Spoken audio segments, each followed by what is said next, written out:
সম্মানিত উপস্থিতি, আমরা যে রমজান মাসে সিয়াম সাধনা করি, রোজা রাখি, এই রোজাটার একটা দার্শনিক দিক তুলে ধরেছেন ভারত উপমহাদেশের অন্যতম একজন ইসলামিক ব্যক্তিত্ব,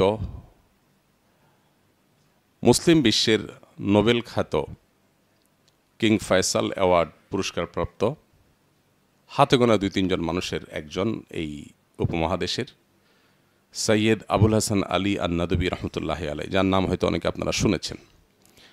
যার লেখা বই মাজা খাসির আল আলাম বিইনহিতাতিল মুসলিমিন, মুসলমানদের পতনে বিশ্বের কি ক্ষতি হলো, মুসলিমরা যে আজ পৃথিবীর ড্রাইভিং সিটে নেই এর কারণে পৃথিবীর কি ক্ষতি হলো, পৃথিবীর মানুষের কি ক্ষতি হলো, এই বিষয়ে যে বইটি তিনি লিখেছেন মাত্র 18 বছর বয়সে, যখন এই বইয়ের ভূমিকায় তিনি লিখেছেন যে আমি কোনো আরব দেশে এর মধ্যে যাইনি, কোনো অ্যারাবিয়ানকে দু চোখে দেখিনি, এই অবস্থায় যে বই লিখেছেন আজও আরব বিশ্বের, মিডল ইস্টের এমন কোনো বিশ্ববিদ্যালয়, এমন কোনো সমৃদ্ধ লাইব্রেরি পাওয়া অসম্ভব যেখানে মাজা খাসির আল আলম বইটা নাই। সৌদি আরব সহ বেশ কয়েকটা দেশে আমি প্রত্যক্ষ করেছি বিভিন্ন মিনিস্ট্রি, কয়েকটা মন্ত্রণালয় কম্পিটিশন করে এই বইটার লক্ষ লক্ষ কপি ছাপার ব্যবস্থা করে, শুধু মুসলিমদের ঘুমন্ত বিবেককে জাগাবার জন্য। এই কালজয়ী গ্রন্থসহ বহু কালজয়ী গ্রন্থের রচয়িতা সৈয়দ আবুল হাসান আলী নদবী রহমতুল্লাহ আলাই, তিনি আমরা যে সিয়াম সাধনা করি, আমরা যে রোজা রাখি, এই রোজার একটা দার্শনিক দিক তুলে ধরেছেন। তিনি বলেছেন যে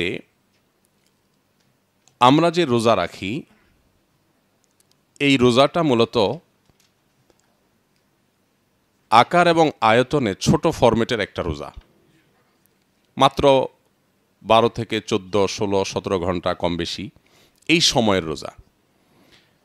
আমাদের জীবনে আরেকটা রোজা আছে, যেই রোজাটা আকার এবং আয়তনে এর চাইতে অনেক বড়।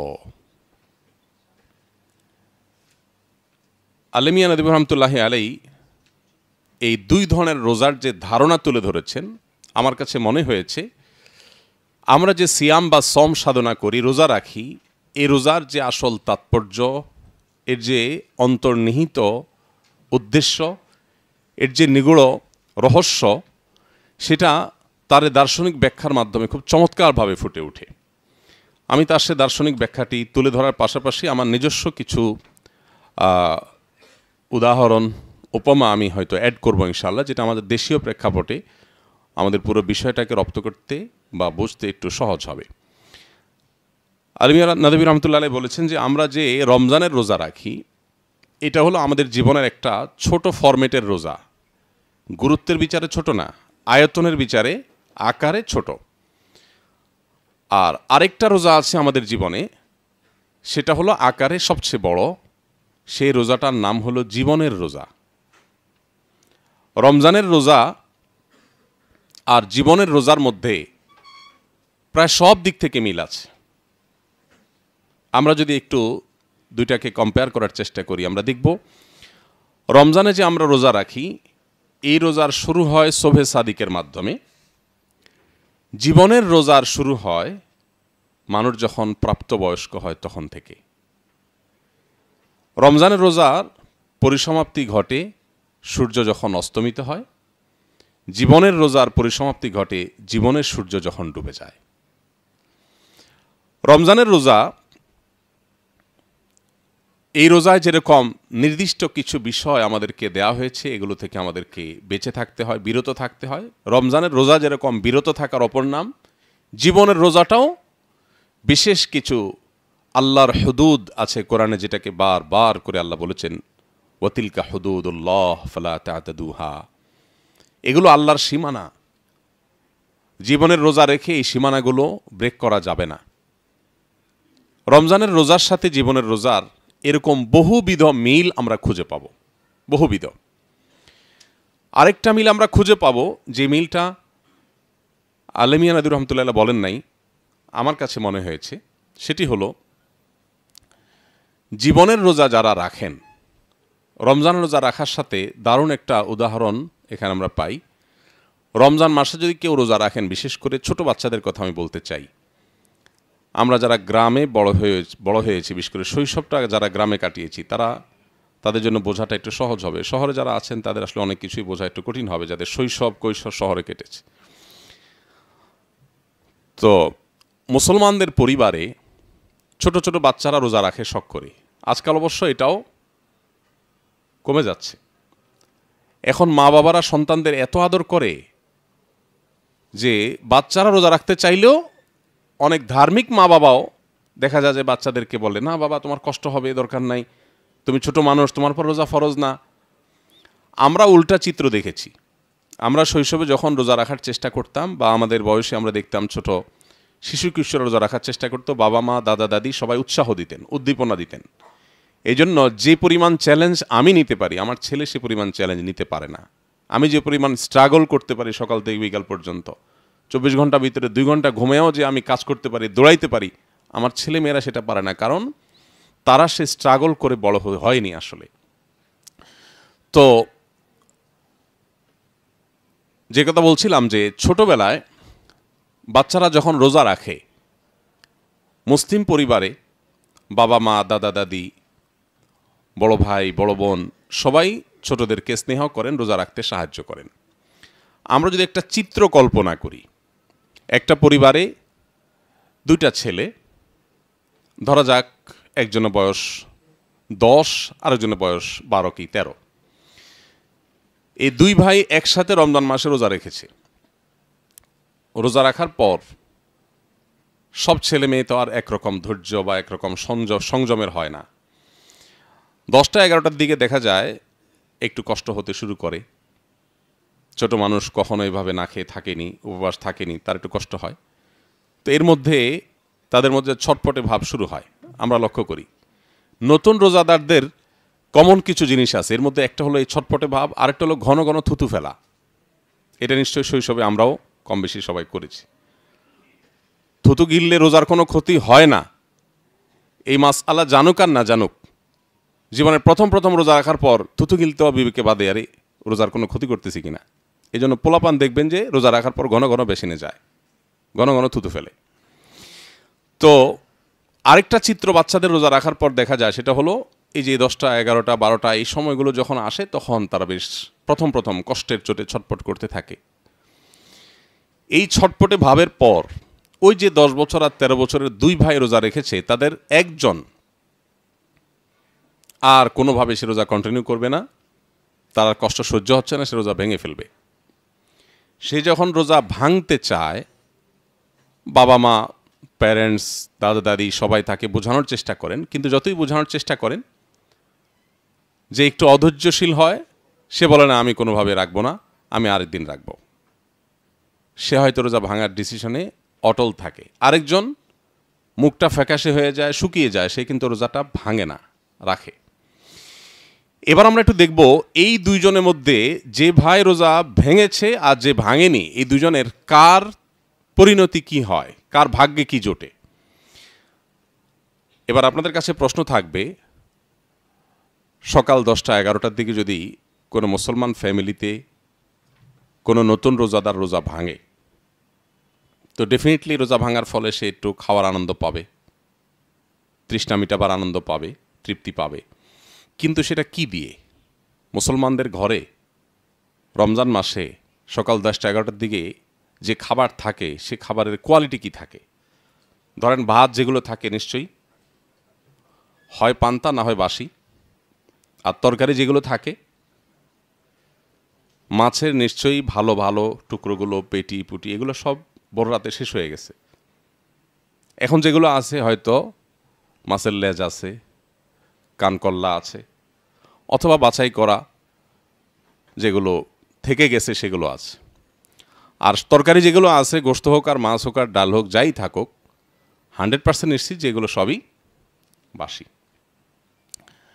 এই বাসি ভাত বাসি তরকারি 10টা 11টার দিকে খেয়ে যে ছেলেটা রোজা ভেঙে ফেলে, সে তৃপ্তির ঢেকুর তোলে যে তার ক্ষুধা শেষ, তৃষ্ণা শেষ, রোজার কষ্ট শেষ। একটু আরাম সে পায়, কোনো সন্দেহ নেই। একটু তৃপ্তি সে পায়, রোজার কষ্টটা তো শেষ। এরপর সে সূর্য ডোবা পর্যন্ত আর তার খাওয়ার পান করার বাধা নেই, সে পানাহার করে, সময় যেতে থাকে। অপরদিকে যেই ছেলেটা রোজা কন্টিনিউ করেছে, মুখটা ফ্যাকাশে হয়ে যাচ্ছে, শুকায় আসছে, জীবনের প্রথম দিকে রোজা, কিন্তু সে পণ করেছে না সে রোজা রাখবেই, কোনোভাবে রোজা ভাঙবে না। যত দিন ঘনিয়ে আসে, বেলা যত গড়াতে থাকে, তার মুখ তত শুকোতে থাকে, তার জিহ্বা তত শুকোতে থাকে, তার কণ্ঠগুলো তত শুকিয়ে আসতে থাকে এবং সে তত দুর্বল হতে থাকে। কখনো সে শুয়ে পড়ে, কখনো ছটপট করে। এদিকে যে রোজা ভাঙছে সে কিন্তু বেশ ফুর্তিতেই থাকে। এভাবে যখন সূর্য ডোবার কাছাকাছি সময় চলে আসে, এই দুই ভাইয়ের মধ্যে যে ভাইটা রোজা ভেঙেছে, সূর্য ডোবার ঠিক আগ মুহূর্তে একটা মুসলিম পরিবারের চিত্র এবং দৃশ্য কি হয়ে থাকে।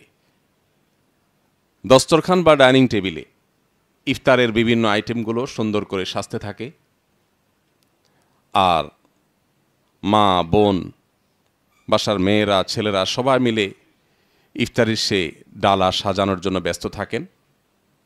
যে ছেলেটা রোজা রেখেছিল, ঠিক ইফতারের আগ মুহূর্তে সূর্য ডোবার আর 10, 20, 25 মিনিট বাকি আছে, দাদা দাদি, মা বাবা, ভাই বোন সবাই যখন বসে, আমি গ্রামের চিত্রের কথা বলছি, কিন্তু আমি আগেই বলেছি গ্রামীণ চিত্র, শহরের মানুষ সব কিছু উপলব্ধি করতে পারে না আসলে।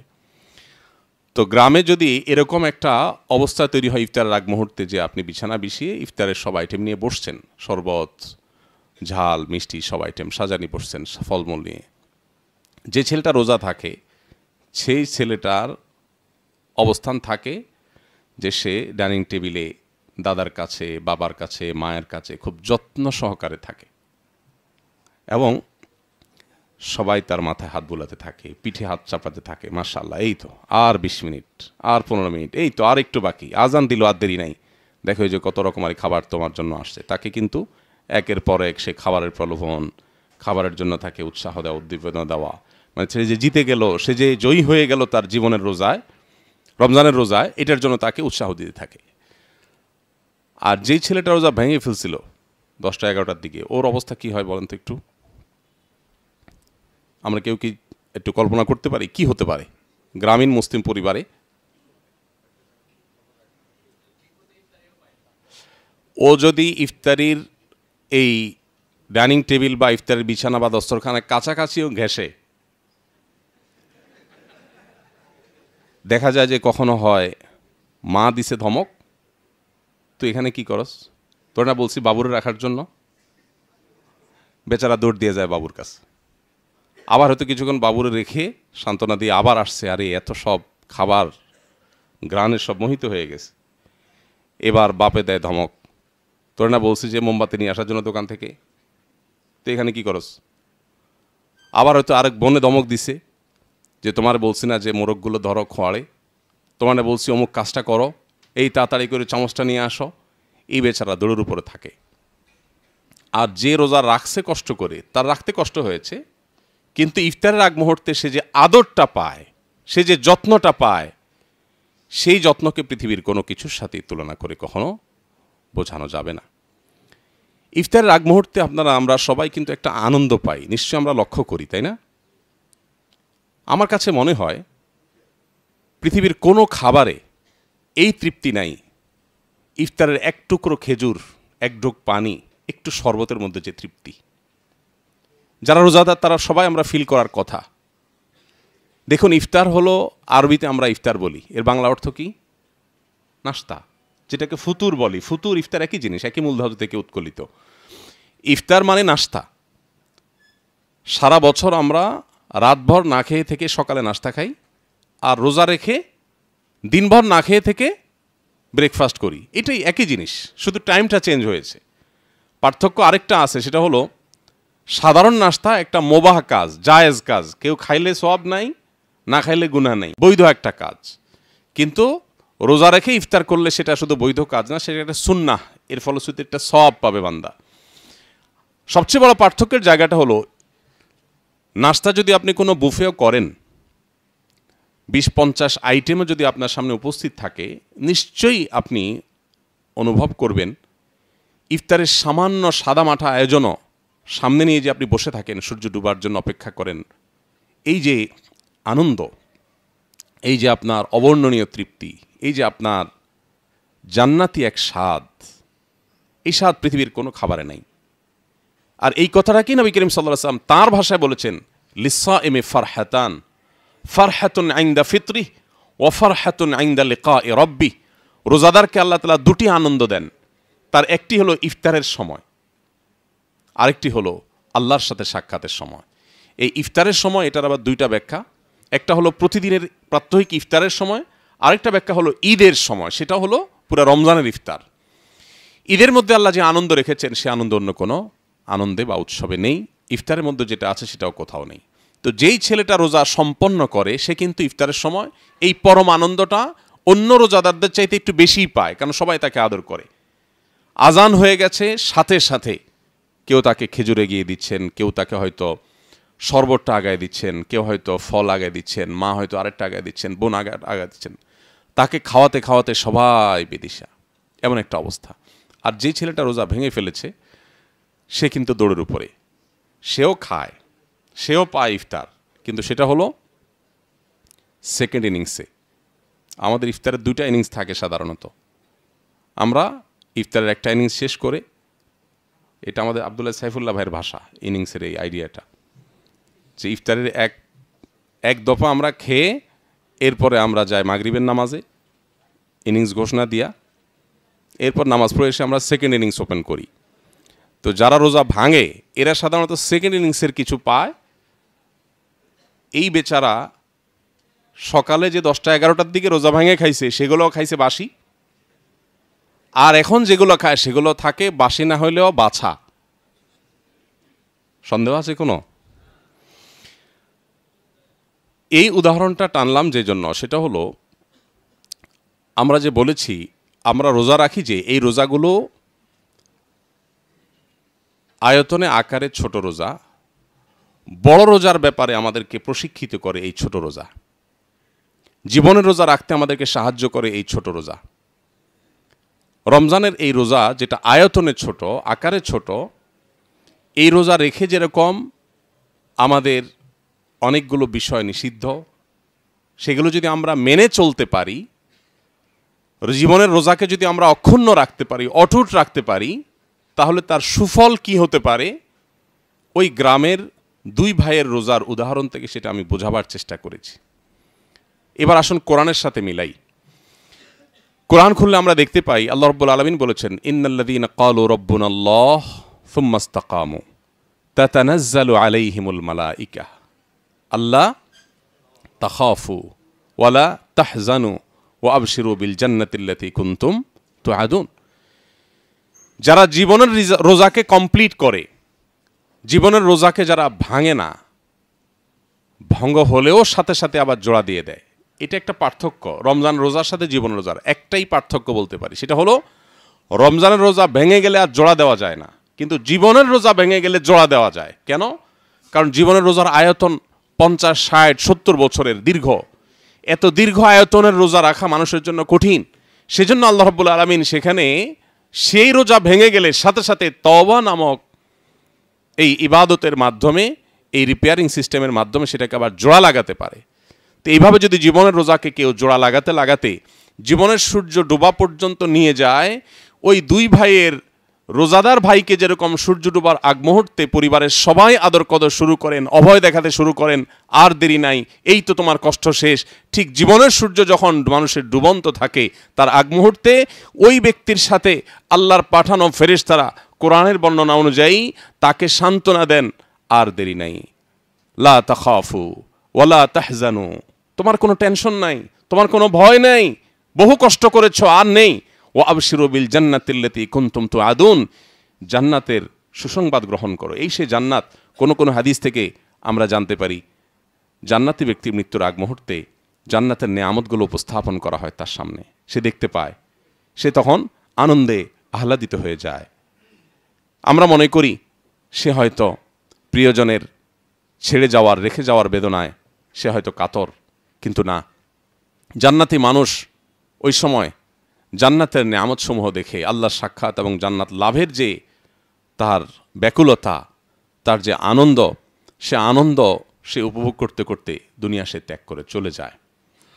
পক্ষান্তরে ওই রোজা ভাঙা ছোট ভাইয়ের মতো জীবনের রোজা যারা ভেঙে ফেলেছেন অথচ নিজেকে মুসলমান দাবি করেন, হয়তো মুসলিম, নামাজ কালামও পড়ার চেষ্টা করেন, কিন্তু বারবার জীবনের রোজা ভেঙেছেন, আল্লাহর বহু আদেশ নিষেধকে লঙ্ঘন করেছেন, কোরআন থেকে দূরে সরেছিলেন, হাদিস থেকে দূরে সরেছিলেন, ইসলাম থেকে দূরে সরেছিলেন, ইসলামকে টুকটাক গায়ে মাখিয়েছেন আর জীবনের সব কিছুকে ঠিকঠাক রেখেছেন, এরকম ধরি মাছ নাছুই পানির টাইপ যে মুসলমান হয়েছেন, যারা জীবনের রোজাকে বারবার ভেঙে ফেলেছেন এবং সেটাকে তওবার সেই জোড়া লাগাবার সেই ফরম্যাট বা সেই আইডিয়া দিয়ে সে মডেল দিয়ে আর জোড়া লাগাননি, এই মানুষগুলোর পরিণতি ওই ছোট ভাই যে রোজা ভঙ্গ করে তার মতোই হবে। কিভাবে? কিয়ামতের ময়দানে যখন সে নিজের পাপাচারের কারণে নানান শাস্তির মুখোমুখি হবে। কিয়ামতের ময়দান থেকেই তো শাস্তি শুরু, কারণ কিয়ামতের ময়দানের যে ভয়াবহতা ইটসেলফ একটা শাস্তি।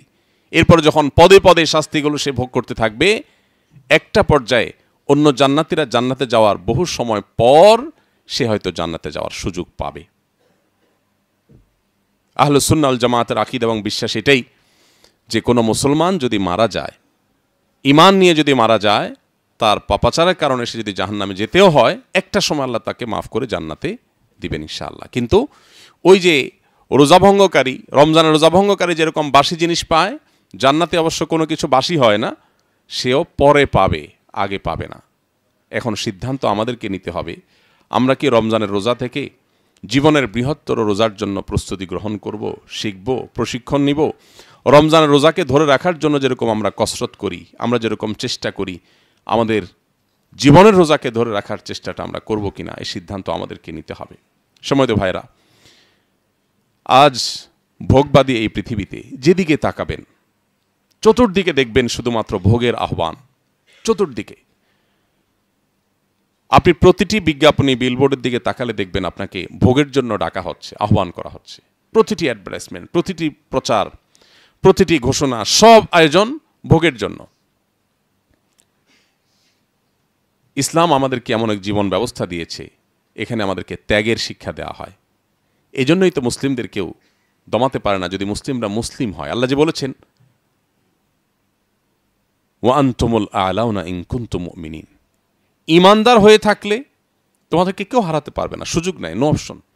কারণ তাদেরকে কে হারাবে? যারা মরতে পারলেই গর্বিত, যারা মরার জন্যই লড়ে, তাদেরকে হারাবার ক্ষমতা তো পৃথিবীতে কারণ নাই। আল্লাহ তাআলা কোরআনে কারিমে ইহুদি এবং খ্রিস্টান উভয় সম্প্রদায় সম্পর্কে বলেছেন যে তাদেরকে দেখবে তোমরা, তারা মরতে চায় না, তারা বলবে আমাদের জান্নাত গ্যারান্টেড হয়ে গেছে। খ্রিস্টানরা বলে যে ঈসা আলাইহিস সালাম ক্রুশবিদ্ধ হয়ে আমাদের সব পাপের দায় তিনি নিয়ে নিছেন, আমাদের টেনশন নাই। ইহুদিরা বলে যে লান তামাসসানান নারু ইল্লা আইয়ামান মা'দুদা, আমাদের জাহান্নামে গেলেও সামান্য কয়েকদিনের জন্য যেতে হবে, আমাদের নবী বলে দিয়েছেন। এই জন্য তাদের যা খুশি তা করতে পারে করে। কিন্তু আমাদের নবী মুহাম্মদ সাল্লাল্লাহু আলাইহি ওয়াসাল্লাম আমাদেরকে বলেছেন না, প্রতিটা পদে পদে আমাদেরকে হিসাব করে করে চলতে হবে। ইন্নাল্লাহা লা ইউহিব্বুল মু'তাদিন, আল্লাহ সীমানা দিয়েছেন, এগুলো ক্রস করা যাবে না। এই যে মুসলমানদের সাথে অন্যদের পার্থক্যের জায়গাটা আল্লাহ তাআলা যে একেবারে চূড়ান্তভাবে বলে দিলেন যে ওয়ালা তাহিনু ওয়ালা তাহজানু ওয়া আনতুমুল আ'লাউনা ইন কুনতুম মুমিনিন, তোমরাই বিজয়ী হবে, তোমরাই সার্থক হবে, সফল হবে, তোমাদের কেউ হারাতে পারবে না ঈমানদার হলে। ঈমানদারকে হারানোর কোনো মেথড পৃথিবীতে কেউ কোনোদিন আবিষ্কার করতে পারবে না, কারণ ঈমানদারকে তো হারানো যাবে না, ঈমানদার তো মরলেও জিতে। নবী করিম সাল্লাল্লাহু আলাইহি ওয়াসাল্লাম বলেছেন আজাবান লি আমরিল মুমিন, ঈমানদারের পুরো জীবনটাই হলো পিকুলিয়ার, অদ্ভুত, আশ্চর্যজনক। কারণ ইন আসাবাহু খায়রুন শাকারা ফাকানা খায়রুল্লাহ, ঈমানদারের জীবনে যদি ভালো কিছু হয় সে আলহামদুলিল্লাহ বলে, শুকরিয়া আদায় করে, একদিকে ভালো জিনিস পাইলো আবার শুকরিয়া আদায় করে সওয়াব পাইলো। ওয়াইন আসাবাহু শাররুন, আর ঈমানদারের জীবনে যদি কোনো বিপদ আসে, কষ্ট আসে, সবারা, সে ধৈর্য ধারণ করে, ফাকানা খায়রুল্লাহ, ধৈর্য ধারণ করে আবার সে সওয়াব কামাই করে। হাতির মতো মরলেও লাখ, বাঁচলেও লাখ। এই জন্য ভাই, যে ইসলাম আল্লাহ তাআলা আমাদেরকে দিয়েছেন, শুধুমাত্র এই নিয়ামতের কথা যদি আমরা চিন্তা করি, আল্লাহর এই নিয়ামতের শুকরিয়া কিয়ামত পর্যন্ত সিজদা দিয়ে আমরা আদায় করতে পারবো না। এই যে আমরা সিয়াম সাধনা করছি, এই সিয়াম আমাদেরকে কত কিছু দিচ্ছে। দেখুন, আমরা যে বিরত থাকার কসরত করছি, সিয়াম তো আমাদেরকে, সিয়াম শব্দের অর্থ, সম শব্দের অর্থ বিরত থাকা, আমরা সবাই জানি। পানাহার যৌনাচার থেকে আমরা বিরত থাকছি। এত কিছু থাকতে আল্লাহ তাআলা রোজা রেখে এই দুইটা কাজ কেন ছাড়তে বললেন? পানাহার এবং যৌনাচার কেন? দুনিয়াতে ভোগের তো আরো বহু শত আইটেম আছে, আল্লাহ কেন বললেন রোজা রেখে এই দুইটা করা যাবে না? কারণ পৃথিবীতে মানুষ যত অপরাধ করে, মানুষের মধ্যে যত অপরাধের ভেতরে যে অদৃশ্য দাহন বা জ্বালা তাকে ছটফট করাতে থাকে, সেটা মূলত এই খুন্নিবৃত্তি এবং যৌনবৃত্তির কারণে হয়। এই দুইটাকে যদি মানুষ কন্ট্রোল করতে পারে তাহলে সে নিজেকে কন্ট্রোল করতে পারে। আমি যেটা বলছিলাম যে গোটা পৃথিবী আপনাকে ভোগের আহ্বান করবে, শুধু ইসলাম আপনাকে বলবে না ব্রেক ব্রেক। সিয়াম মানে হলো ব্রেক। আমার এখন ক্ষুধা আছে, তৃষ্ণা আছে, পিপাসা আছে, খাবারও হাতের কাছে আছে, পানিও আছে, কিন্তু আমি খাচ্ছি না, ব্রেক দিচ্ছি, এটাই সিয়াম। তো আমার জীবনের পদে পদে যখনই কোনো কাজ আমি করতে যাব, সেখানে আল্লাহর আদেশ নিষেধ দ্বারা যদি আমি এরকম নিজেকে নিয়ন্ত্রণ করতে পারি, ব্রেক দিতে পারি, থামাতে পারি, এটাই হলো জীবনের রোজা রাখা। রমজানের রোজা আমাদেরকে জীবনের রোজা রাখার পরে সাহস যোগায়, শিক্ষা দেয়, প্রেরণা দেয়, প্রশিক্ষণ দেয়। কিন্তু বেশিরভাগ মানুষ আমরা জানি না কেন আমরা রমজান রোজা রাখি। আল্লাহ তাআলা বলেছেন লাআল্লাকুম তাত্তাকুন, রোজা ফরজ করা হয়েছে যেন তোমরা মুত্তাকি হও। কিভাবে মুত্তাকি হবে? এই যে একজন মানুষ রমজান মাসে দিনের বেলা রোজা রেখে আজন্ম চিটার বাটপার মানুষও যদি হয়, কথায় কথায় মিথ্যা, সবার সাথে বাটপারি করা মানুষটাও যদি রোজা রাখে, সে রোজা রেখে কিন্তু বাটপারিটা করে না, মানে রোজার সাথে বাটপারিটা আল্লাহর সাথে করে না। কেন? কেউ দেখছে না, ক্ষুধা আছে পেটে, হাতের কাছে খাবারও আছে, যে কক্ষে আছে সেখানে সিসি ক্যামেরাও নাই, তারপরে কিন্তু সে খাবারটা খায় না। কেন? সব জায়গায় ছলচাতুরি করে, সব জায়গায় চিটারি বাটপারি করে, কিন্তু এখানে এসে সে কেন খায় না? তার কারণ হলো সে জানে আল্লাহ তাআলা তাকে দেখছেন, এই জন্য সে নিজেকে নিয়ন্ত্রণ করে। এই সিয়াম যে কত বড় মানুষ গড়ার কারিগর, এই সিয়াম যে কত বড় প্রশিক্ষণ কেন্দ্র, এটা যে কত বড় ট্রেনিং সেন্টার, এখান থেকে যে আমাদের জীবনকে কত বেশি আমরা পরিবর্তন করতে পারি, সেটা বলে শেষ করা যাবে না। কিন্তু বেশিরভাগ মানুষই আমরা সিয়াম রাখি, সিয়ামের লক্ষ্য, সিয়ামের উদ্দেশ্য, এর আসল শিক্ষা, এর প্রশিক্ষণ আমরা গ্রহণ করতে পারি না। আমি হাজার হাজার লাখো মানুষের মজলিসে, মাহফিলে প্রশ্ন রেখেছি কেন আমরা রোজা রাখি। দেখা গেছে যে শতকরা একজন মানুষ উত্তর দিতে পারেন না কেন রোজা রাখেন। রোজা কিন্তু রাখছেন 20-30 বছর ধরে, কিন্তু তিনি জানেন না তিনি রোজা কেন রাখছেন। বেশিরভাগ মানুষকে প্রশ্ন করলে বলে রোজা রাখে আল্লাহর সন্তুষ্টির জন্য, জান্নাতে যাওয়ার জন্য।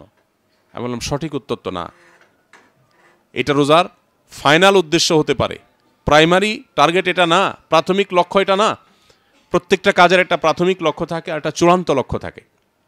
আমি এখান থেকে বের হয়ে যদি ওমরার উদ্দেশ্যে পাসপোর্ট, টিকিট, ভিসা সব রেডি করে নিয়ে, লাগেজ ইত্যাদি নিয়ে গাড়িতে চেপে বসি, তো এই গাড়িতে বসেছি কেন আমাকে যদি জিজ্ঞাসা করা হয়, আমার উত্তর হবে আমি এই গাড়িতে চেপে বসেছি, আমার প্রাথমিক লক্ষ্য হলো এয়ারপোর্ট পর্যন্ত যাওয়া, আর ফাইনাল টার্গেট হলো, চূড়ান্ত লক্ষ্য হলো জেদ্দা এয়ারপোর্ট হয়ে মক্কায় পৌঁছা। এখন কেউ যদি প্রাথমিক লক্ষ্য পূরণ করতে না পারে, টাইম মতো এয়ারপোর্টে গিয়ে ফ্লাইট ধরতে না পারে, তাহলে সে ফাইনাল টার্গেটে কিভাবে যাবে? সিয়াম আমাদেরকে প্রাথমিক একটা লক্ষ্য দিয়েছে। আল্লাহ তাআলা সিয়ামের প্রাথমিক লক্ষ্য বলেছেন লাআল্লাকুম তাত্তাকুন। তোমার সিয়াম তোমাকে মুত্তাকি বানাচ্ছে কিনা। প্রতিদিনের সিয়াম শেষে তোমাকে হিসাব মিলাতে হবে যে আজকের দিনে কয়বার মিথ্যা বলতে গিয়ে আমার মুখ থমকে গেছে, আজকের দিনে কয়বার সোশ্যাল মিডিয়াতে, মোবাইলে, ফেসবুক, ইউটিউবে স্ক্রল করতে করতে একটা হারাম ভিডিও আমার চোখের এরিয়াতে এসেছে, আমি আল্লাহর ভয়ে সেটাকে স্কিপ করে চলে গেছি। এই ঘটনা কয়বার ঘটেছে? আজকের দিনে কয়বার সহকর্মীর সাথে, কারোর সাথে মেজাজ হারানোর মতো ইস্যু তৈরি হয়েছে, কিন্তু নবীজি বলেছেন রোজাদার যেন বলে দেয় ইন্নী সাইম, আমি রোজা আছি ভাই, তোমার কথার গরম উত্তর আমি দিতে পারলাম না। এটা সে কয়বার বলতে পেরেছে? সারা মাস ব্যাপী যদি এরকম কসরত করে, তাহলে সেখান থেকে তার ভালো কাজের অভ্যাস, মন্দ কাজ থেকে নিজেকে বেঁচে থাকার অভ্যাস গড়ে উঠবে। এই লক্ষ্যটা, তাকওয়া অর্জনের লক্ষ্যটা যদি সিয়ামের দ্বারা হাসিল হয়, তাহলে সিয়ামের আসল উদ্দেশ্য যে আল্লাহর হাতে পুরস্কার গ্রহণ, জান্নাতে রাইয়ান নামক গেট দিয়ে প্রবেশ, আরও যত পুরস্কারের কথা কোরআন এবং হাদিসে রয়েছে, সেগুলো সেই অর্জন করবে যার সিয়াম তাকে মুত্তাকি বানায়। আর যার সিয়াম তাকে মুত্তাকি বানাবে না, তার সেই সিয়ামের আসল লক্ষ্য আল্লাহকে সন্তুষ্ট করা এবং জান্নাতে পৌঁছা, এটা তার জন্য সুদূর পরাহত হতে পারে। এই জন্য ভাইরা, বারবার করে আমাদের প্রতিদিন আমাদের সিয়ামের লক্ষ্য উদ্দেশ্য সম্পর্কে আমাদের নিজেদেরকে প্রশ্ন রাখা দরকার। আমি কতটা এই উদ্দেশ্যকে বাস্তবায়ন করতে পারছি, কতটা আমি সিয়ামের SMS এর, সিয়ামের মেসেজটা আমি বুঝতে পারছি, সিয়ামের বার্তাটা আমি নিতে পারছি। প্রতিদিন বারবার করে এই যোগ বিয়োগ করা দরকার। আমার যদি রমজান মাস শেষে তাকওয়াতে এক বিন্দু পরিমাণও পরিবর্তন না হয়, তাহলে ভাইরা আমার, কোরআন এবং সুন্নাহর জ্ঞান আল্লাহ আপনাকে, আমাকে, আমাদের সবাইকে যেটুকু দিয়েছে, সে সাধারণ জ্ঞান থেকে আমরা বলতে পারি এই সিয়াম অনেকটাই অর্থহীন। আল্লাহ নবীর ভাষায় বলতে গেলে মাল্লাম ইয়াদা কাউলা জুরি ওয়াল আমালা বিহি ওয়াল জাহাল, সহিহ বুখারীর হাদিস, যে ব্যক্তি মিথ্যা কথা, মিথ্যা কাজ, মূর্খতা সুলভ আচরণ এগুলো পরিহার করতে না পারলো, ফালাইসা লিল্লাহি হাজা আইয়াদা তাআমাহু ওয়া শারাবা, তাহলে তার এই পানাহার বর্জনে আল্লাহর কোনো ঠেকা পড়ে নাই, কোনো লাভ নেই। এজন্য ভাই, সিয়াম আমরা রাখছি, মুত্তাকি আমরা হচ্ছি না। রোজা আমরা রাখছি, তাকওয়া চর্চা আমাদের বাড়ছে না। রোজা আমরা রাখছি, পরিবর্তন আমাদের হচ্ছে না। এই বছরের এই রমাদান, এটা আমার জীবনকে পরিবর্তন করতে হবে। কি পরিবর্তন করব, কোন জায়গায় আমি সংশোধনী আনবো, সেটা আমাকে ডিসিশন নিতে হবে। নিশ্চয়ই আমার উইকনেস পয়েন্টগুলো আমার জানা আছে, আমার দুর্বল পয়েন্টগুলোকে আমি নোট করে এই রমজানে সেগুলোকে আমি কোরবান করার, সেগুলোকে আমি বিসর্জন করার, ত্যাগ করার সংকল্প এবং শপথ আমাকে করতে হবে। রমজান শেষে যেন আমি নিজের কাছে নিজে অন্তত ক্লিয়ার থাকি যে আমি এই জায়গা থেকে এই জায়গায় চলে আসছি, সরে আসছি। স্পেসিফিক যেন একেবারে আমার এক একটা বদভ্যাস আমি ত্যাগ করার সংকল্প করে যেন সফল হই। যদি না করি, তাহলে ভাই আবার আরেকটা রমজান পাবো, আবার আত্মশুদ্ধির সুযোগ পাবো, আবার সংশোধনের সুযোগ পাবো, সেই গ্যারান্টি তো কেউই আমরা কাউকে দিতে পারবো না। অতএব এটাকে জীবনের শেষ রমজান মনে করি। অবশিষ্ট দিনগুলোকে আমরা তাকওয়া চর্চার ব্যাপারে আরও সিরিয়াস হই, আরও আন্তরিক হই, রোজার আসল উদ্দেশ্যটাকে আমরা বোঝার চেষ্টা করি। দেখুন, প্রিয় নবী সাল্লাল্লাহু আলাইহি সাল্লামের জীবনে 8টা রমজান পেয়েছেন, 8টা বা 9টা রমজান পেয়েছেন। দ্বিতীয় হিজরিতে রমজান রোজা ফরজ হয়েছে, 10ম হিজরিতে তিনি দুনিয়া থেকে চলে গেছেন। আর আমরা এক একজন জীবনে 20, 30, 40, 50, 60 বছর রোজা রাখার সুযোগ পেয়েছি। সাহাবীদের অনেকে জীবনে একবার রমজান রোজা রাখা পেয়েছেন, কেউ হয়তো একবারও পান নাই। বৃদ্ধ বয়সে ইসলাম গ্রহণ করেছেন, এরপরে জেহাদে গিয়েছেন, শহীদ হয়ে গেছেন, শেষ রমজান রোজা রাখার সুযোগই পান নাই। কেউ হয়তো 2টা 4টা পেয়েছেন, আর আমরা 50-60টা রমজান পাচ্ছি। বাট আমাদের জীবনে কোনো পরিবর্তন নাই। আর এই জন্য এতগুলো কথা বলা। সিয়াম শুধুমাত্র আল্লাহর কাছ থেকে পুরস্কার গ্রহণ করা বা সওয়াব আহরণের জন্য নয়, সেটা সিয়ামের অন্যতম উদ্দেশ্য, কিন্তু সিয়ামের আসল উদ্দেশ্য হলো লাআল্লাকুম তাত্তাকুন, যেন আমরা মুত্তাকি হতে পারি। আল্লাহ রাব্বুল আলামিন আমাদের সবাইকে রমজানের এই সিয়াম থেকে সারা জীবনের যে রোজা, আমাদের জীবনব্যাপী যে রোজা, সেই রোজার জন্য আল্লাহ তাআলা আমাদেরকে শিক্ষা গ্রহণ করা, প্রশিক্ষণ গ্রহণ করার তৌফিক দান করুন। আল্লাহর সকল আদেশ নিষেধের সামনে মাথা নত হয়ে, মাথা পেতে দেওয়া, আল্লাহর সামনে নিজেকে সমর্পণ করে দেওয়া, পুরো জীবনকে আল্লাহর জন্য উৎসর্গ করে দেওয়ার ঈমানী শক্তি আল্লাহ তাআলা আমাদেরকে দান করুন। আমরা যেন নিজেদের জন্য, আল্লাহর দ্বীনের জন্য, আল্লাহর নবীর এই কষ্টে রেখে যাওয়া কষ্টার্জিত ইসলাম, এটাকে সংরক্ষণ করবার জন্য, এটাকে প্রতিষ্ঠা করবার জন্য, নিজের মধ্যে, সমাজের মধ্যে, রাষ্ট্রে, গোটা পৃথিবীতে এর জন্য আমাদের সারা জীবনকে যেন আমরা বাজি রাখতে পারি। এটাই আমাদের সার্থকতা, এটাই আমাদের সফলতা। যারা আল্লাহর প্রতি বিশ্বাসী নয়, তারা ভোগে যে আনন্দ পায়, আমাদের ত্যাগের আনন্দ যদি তারা জানতো, বহু আগে সে ভোগ রেখে তারা আমাদের ত্যাগের কাতারে এসে দাঁড়াতো।